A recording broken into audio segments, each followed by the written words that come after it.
The Dwarf Who Watched the Mountain. Long ago, beyond the whispering pines and crystal rivers, there rose a city carved into the bones of a mountain. Its red rooftops shone like embers. Its halls echoed with laughter, music, and the ringing of forges. This city was Thornhall, pride of the dwarves. But not far from its gates, on a quiet grassy hillside, sat an old dwarf named Bramond Stoneward. His beard was silver, like moonlit snow, and his pipe glowed with a soft ember. He watched the city, but did not enter. Bramond had not always been alone. In his youth, he was a builder, one of the finest stonemasons Thornhall had ever seen. He carved bridges across impossible cliffs, tunnels that shone like starlight, and towers strong enough to weather centuries. But more than anything, he was known for his laughter, a rolling thunder that filled every feast hall and every tavern. One day, during the forging of Thornhall's great gate, Bramond and his best friend Cregan Emberfist dug too deep, seeking a rare ore called Heartstone.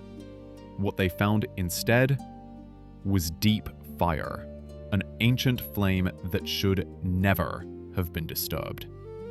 The fire roared like a dragon. Corridors burned, tunnels collapsed. Thornhall shook. Bramond and Cregan led the evacuation, shouting orders, holding pillars, carrying children. When the flames rose too high, someone had to hold the collapsing tunnel long enough for the last survivors to escape. Cregan made the choice before Bramond could stop him. His final words were, "Your hands build, mine will hold. Live to finish the city."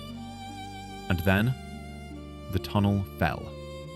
Thornhall survived. The city flourished. Songs were written of bravery and sacrifice, but Bramond's laughter never returned.